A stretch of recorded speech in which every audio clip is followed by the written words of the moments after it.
Hello, I'm really tired. I actually don't have a lot of energy today, but I wanted to do something. I wanted to make something. And apparently, I'm too tired to draw or write a script. So I have this topic on my mind that I'm gonna try rambling about and see if I can make any cohesive sense of this. And hopefully, you will be able to make sense of it too. And the topic on my mind is the art of writing supposedly emotionless characters. I love this trope when done well, almost as much or maybe just as much as openly emotional characters. It's really easy for these types of characters to fall into boring stereotypes like just being cool or tough or cool. But when well written, these characters easily become some of the best characters in their shows and have actually earned the title of cool. When you think of a character as cool in the mysterious, sort of closed off way, who comes to mind? Maybe it's someone who doesn't reveal their name until 3 seasons later, or someone who always wears a mask or sunglasses, someone who seems to have no expressions on their face, etc. While these characters are easily likable, I don't think they're easy to write. It can be hard to know how much info to reveal to the audience to keep them intrigued, while also holding back a lot, and how long to hold it back, and so on. I'm actually not sure since this isn't the type of character I have a ton of experience writing. However, I'm going to look at a few characters who I think fit this description and are done pretty well in order to try to figure this out.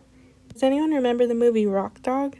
Well, one of the only things I remember about it was this cat character who was really funny, but also he wore sunglasses all the time, and he only takes them off on one scene, and that scene is very important, where we need to see what his face is doing.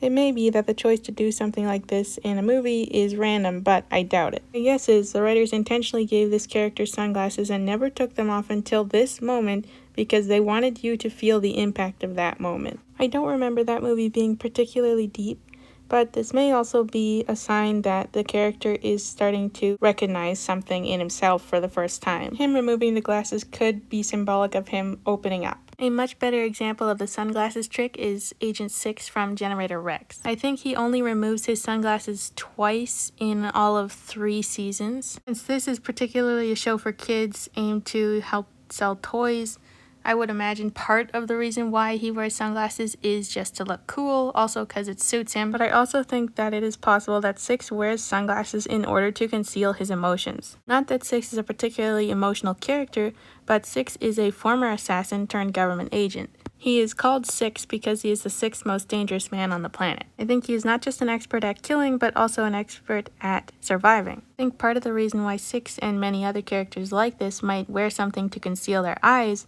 is so that no one is the wiser, no one is ever one step ahead of them. It's a method of self-protection, of protecting one's identity, of ensuring that your enemy does not have anything that they could ever use against you.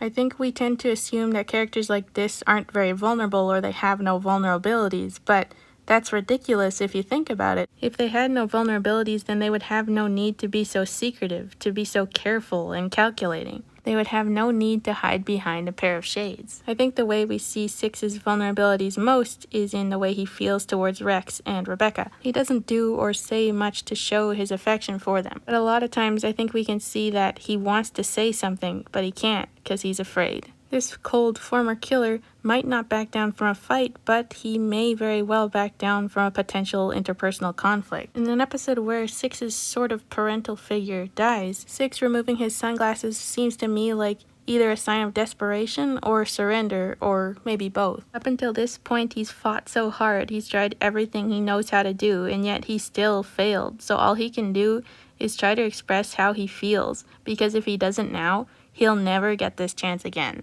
For another very brief example of a mask-type situation, we have Whisk from the independent cartoon Sunset Paradise. I could have used Cat Noir for this example, but I feel like he falls too much into the split personality trope and a little less into the mysterious trope. Whisk is a pretty classic cat burglar who moves around stealthily and in the shadows and steals things before you even knew she was there. But when you take off her mask, she becomes extremely self-conscious and afraid and can't do all those things anymore. Now, I know that does fall into the split personality trope also, but in this case, the mysterious, cool character is the persona that this mask represents. Underneath that mask, Whis is just a struggling young adult, trying to pay her bills and doing it the wrong way, but still.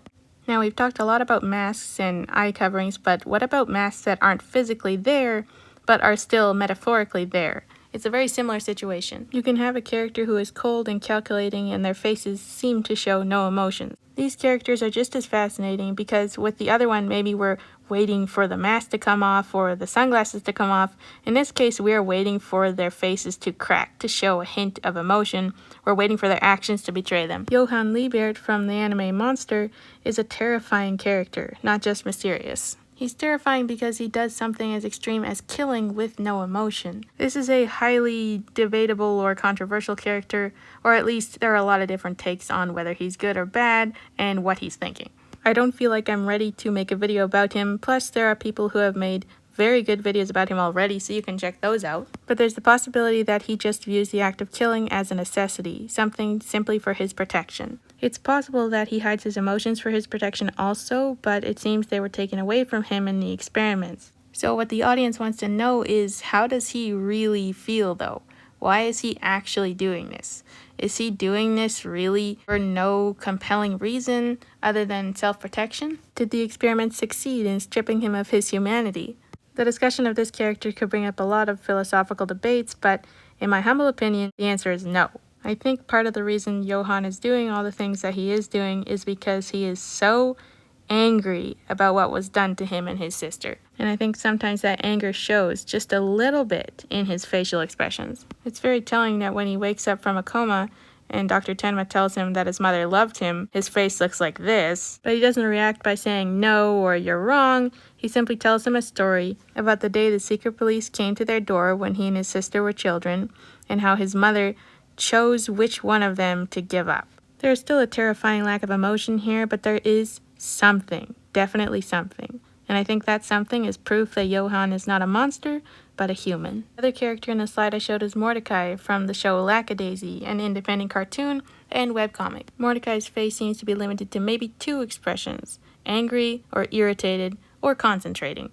Okay, I guess that's 3. Mordecai is a gangster and an excellent marksman. He is employed usually to do the dirty work for whatever is the leader of the current gang he's working for. No matter how disgusting or unpleasant the task, Mordecai will do it without flinching.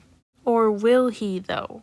We see that he is willing to shoot, kill, maim almost anybody except Ivy. This is most likely because of how close he was to her godfather, or at least loyal to him while he was alive. But it's just a split second that if you weren't paying attention, you would not notice this. You could have just thought he missed. For the first time, we see a flicker of uncertainty in his eyes and he lowers his gun instead of keeping it at the ready. Do we see anything like this again, though? In the pilot anyway?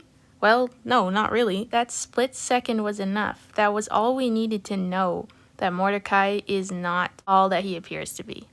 I'm not going to pretend I figured this out or mastered this trope, but did you see a pattern in any of the things I just said? If there is a pattern, I think it's something along the lines of these characters wear that mask or behave in that cool, mysterious, standoffish way for a reason, be it practical or emotional. But these characters need that reason in order to be actually cool and not boring. Even just a tiny glimpse at that reason or at something beyond that persona is what the audience needs to respect that character.